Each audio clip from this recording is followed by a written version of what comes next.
Seção 7 da Escrituração. Artigo 80. Na lavratura de atos, termos, requisições, ordens, autorizações, informações, certidões ou traslados, que constarão de livros, autos de processo, ou papéis avulsos, excluídas as autuações e capas, serão observados os seguintes requisitos. Inciso 1. O papel utilizado terá fundo inteiramente branco ou ser reciclado, salvo disposição expressa em contrário. Inciso 2. A escrituração será sempre feita em vernáculo, preferencialmente por meio eletrônico, com tinta preta ou azul, indelével. Inciso 3. Os numerais serão expressos em algarismos e por extenso. Inciso 4. Os espaços em branco e não aproveitados, nos livros e autos de processo, serão inutilizados. Inciso 5. As assinaturas deverão ser colhidas imediatamente após a lavratura do ato ou termo, e identificadas com o nome por extenso do signatário. Artigo 81. Na escrituração serão evitadas as seguintes práticas. Inciso 1. Entrelinhas, erros de digitação, omissões, emendas, rasuras ou borrões. Inciso 2. Anotações de, sem efeito. Inciso 3. Anotações a lápis nos livros e autos de processo, mesmo que a título provisório. Parágrafo 1º. Na ocorrência das irregularidades previstas no inciso 1, far-se-ão as devidas ressalvas, antes da subscrição do ato, de forma legível e autenticada. Parágrafo 2º. As anotações previstas no inciso 2, quando estritamente necessárias, sempre serão datadas e autenticadas com a assinatura de quem as haja lançado nos autos. Artigo 82. Na escrituração é vedada: inciso 1. A utilização de borracha ou raspagem por outro meio mecânico, bem como a uso de corretivo, detergente ou outro meio químico de correção. Inciso 2. A assinatura de atos ou termos em branco, total ou parcialmente. Inciso 3. A utilização de abreviaturas, abreviações, acrônimos, siglas ou símbolos, excetuando-se as formas consagradas pelo vocabulário ortográfico da língua portuguesa da Academia Brasileira de Letras, as adotadas por órgãos oficiais e as convencionadas por determinada área do conhecimento humano. Inciso 4. A utilização de chancela, ou de qualquer recurso que propicie a reprodução mecânica da assinatura do juiz.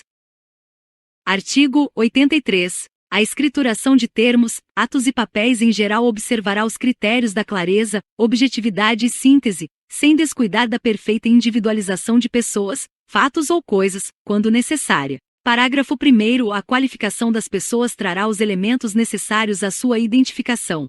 Inciso 1. Tratando-se de pessoa física, constarão o nome completo e o número de inscrição no CPF ou o número do RG ou, faltante este último, a filiação, sem prejuízo de outros dados que auxiliem na sua identificação. Inciso 2. Tratando-se de pessoa jurídica, constarão a firma ou denominação, o número de inscrição no CNPJ e o endereço da sede, sem prejuízo de outros dados que auxiliem na sua identificação. Parágrafo 2º. Nos ofícios e cartas precatórias expedidas, constarão a comarca, a vara e o endereço completo do fórum remetente, inclusive com o número do código de endereçamento postal, CEP, telefone e o correio eletrônico, e-mail, institucional. Artigo 84. Os instrumentos de ordens, requisições precatórias, ofícios e autorizações judiciais, bem como dos demais atos e termos processuais, sentenças, decisões e despachos, conterão, de forma legível, o nome completo, o cargo ou função da autoridade judiciária e dos servidores que os lavrem, confiram e subscrevam, a fim de se permitir a rápida identificação.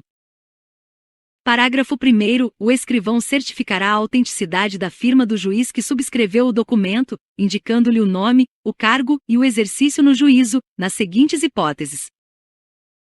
Inciso 1. Na expedição de alvarás de soltura, mandados ou contramandados de prisão, requisições de preso e demais atos para os quais a lei exige certificação de autenticidade. Inciso 2. Quando houver dúvidas sobre a autenticidade da firma. Parágrafo 2º. Nos ofícios de justiça contemplados com sistema informatizado oficial, que permita a utilização da ferramenta consistente na assinatura por certificação digital, dispensa-se a certificação de autenticidade da assinatura do juiz.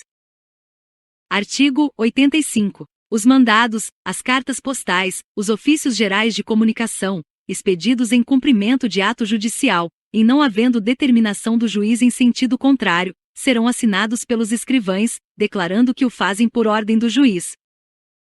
Parágrafo 1º. A subscrição do juiz é obrigatória quando: Inciso 1. A lei ou estas normas de serviço expressamente o exigirem, por exemplo, busca e apreensão cautelar, prisão, contramandado de prisão e alvará de soltura, alvarás em geral, levantamento de depósito judicial, ordem de arrombamento explícita ou implícita, etc. Inciso 2. Houver determinação de desconto de pensão alimentícia. Inciso 3. Os documentos ou papéis forem dirigidos a autoridades, por exemplo, membros do Poder Judiciário, do Ministério Público e do Poder Legislativo, chefe do Poder Executivo, delegados de polícia, comandantes da Polícia Militar e das Forças Armadas. Parágrafo 2º. A emissão de cartas postais, considerada inclusive a expedição por meio eletrônico, independerão da assinatura do escrivão ou escreventes, desde que do documento conste o nome e o cargo do funcionário emitente, e inexista determinação do juiz em sentido contrário. A hipótese não se enquadre nas disposições contidas no parágrafo 1º deste artigo, e seja observado o disposto no parágrafo único do artigo 94. Artigo 86. As disposições previstas nesta seção, relativas à escrituração em meio físico, aplicam-se, no que couber, à escrituração no Sistema Informatizado Oficial, especialmente, inciso 1, no cadastramento de dados. Inciso 2, na movimentação processual. Inciso 3, na lavratura e expedição de documentos, sejam ou não juntados a autos de processo. Seção 8. Da ordem dos serviços dos processos em geral, subseção 1, da autuação, abertura de volumes e numeração de feitos. Artigo 87. Ao receber a petição inicial ou a denúncia, o ofício de justiça providenciará, em 24 horas, a autuação, nela afixando a etiqueta que, gerada pelo sistema informatizado e oriunda do distribuidor, atribui número ao processo e traz outros dados relevantes: juízo, natureza do feito, nomes das partes, data, etc. Parágrafo único. É dispensada a lavratura de certidão, no interior dos autos, da autuação e do registro do processo. Artigo 88. O ofício de justiça afixará nas autuações tarjas coloridas, na posição horizontal, para assinalar situações especiais descritas nestas normas de serviço. Artigo 89. Os autos de processos não excederão de 200 folhas em cada volume, salvo determinação judicial expressa em contrário, ou para manter peça processual com seus documentos anexos, podendo, nestes casos, ser encerrado com mais ou menos folhas. Parágrafo 1º. O encerramento e a abertura dos novos volumes serão certificados em folhas regularmente numeradas, prosseguindo-se a numeração sem solução de continuidade no volume subsequente. Parágrafo 2º. A numeração ordinal indicativa de novos volumes será destacada nas respectivas autuações e anotada na autuação do primeiro volume.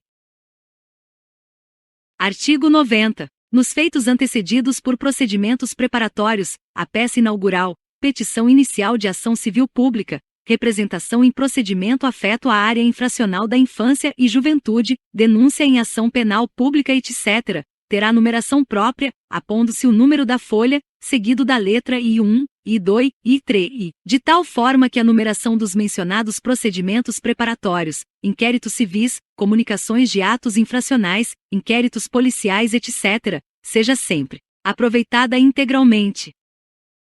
Artigo 91. Os escrivães judiciais, ou, sob sua supervisão, os escreventes zelarão pela correta numeração das folhas dos autos. Parágrafo 1º. Em caso de erro na numeração, certificar-se-á a ocorrência, sendo vedada a renumeração. Parágrafo 2º. E na hipótese de numeração repetida, acrescentar-se-á apenas uma letra do alfabeto, em sequência, 188, A, 188, B, 188, C, etc., certificando-se.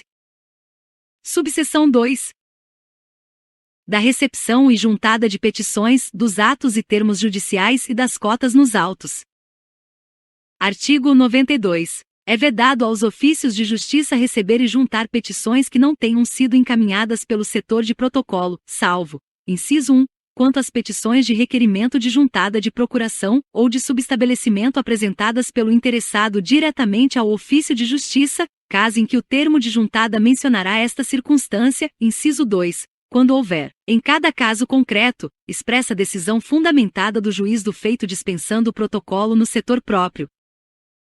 Artigo 93. Por ocasião da juntada de petições e documentos, ofícios recebidos, laudos, mandados, precatórias, etc., lavrar-se-á o respectivo termo de juntada. Parágrafo 1º. Para a juntada, na mesma oportunidade, de duas ou mais petições ou documentos, será confeccionado um único termo de juntada com a relação das peças.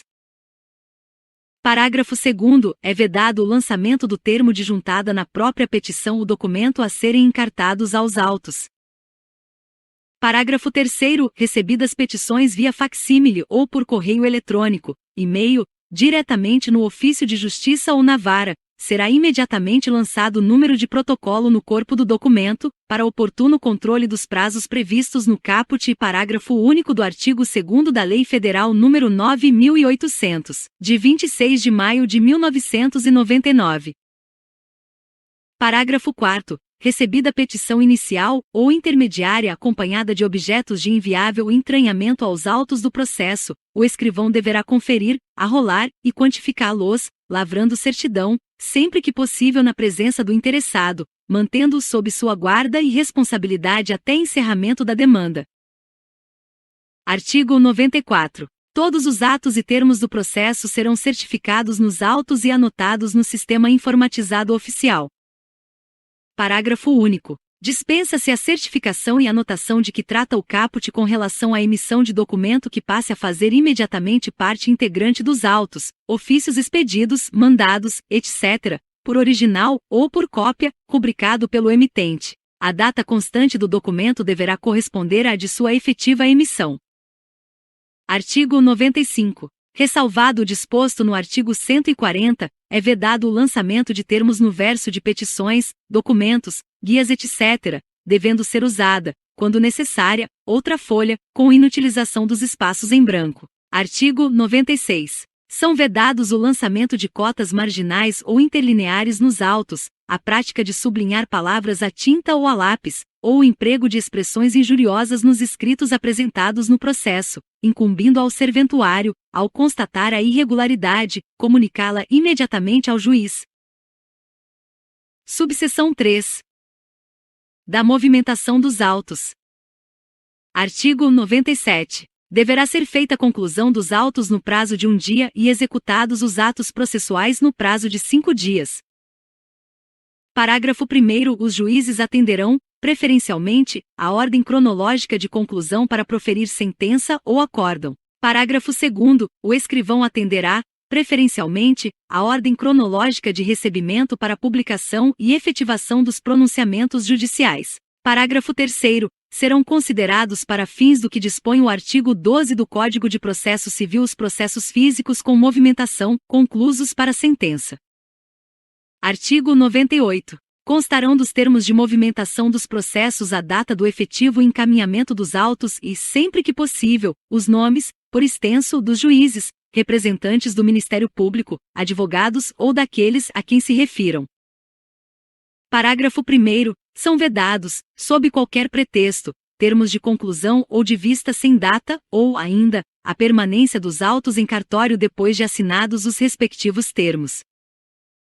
Parágrafo 2º. Nenhum processo será entregue com termo de vista, a promotor de justiça ou advogado, sem prévia assinatura no relatório de carga eletrônica, e correspondente andamento no sistema informatizado, ou no livro-protocolo. Parágrafo 3º. Todas as conclusões ao juiz serão anotadas no sistema informatizado, acrescendo-se a carga, em meio físico ou eletrônico, somente quanto aos autos conclusos que não receberem despacho ou não forem sentenciados até o final do expediente do dia. Parágrafo 4º. Se o juiz se recusar a assinar, consignar-se-á essa ocorrência no assentamento da carga. Parágrafo 5º. A conclusão dos autos ao juiz será efetuada diariamente, sem limitação de número. Artigo 99. Nenhum processo permanecerá paralisado em cartório, além dos prazos legais ou fixados, ou ficará sem andamento por mais de 30 dias, no aguardo de diligências, informações, respostas a ofícios ou requisições, providências das partes, etc. Parágrafo único. Decorrido o prazo de 30 dias, o ofício de justiça reiterará a diligência uma única vez e, em caso de não atendimento, será aberta conclusão ao juiz, para as providências cabíveis.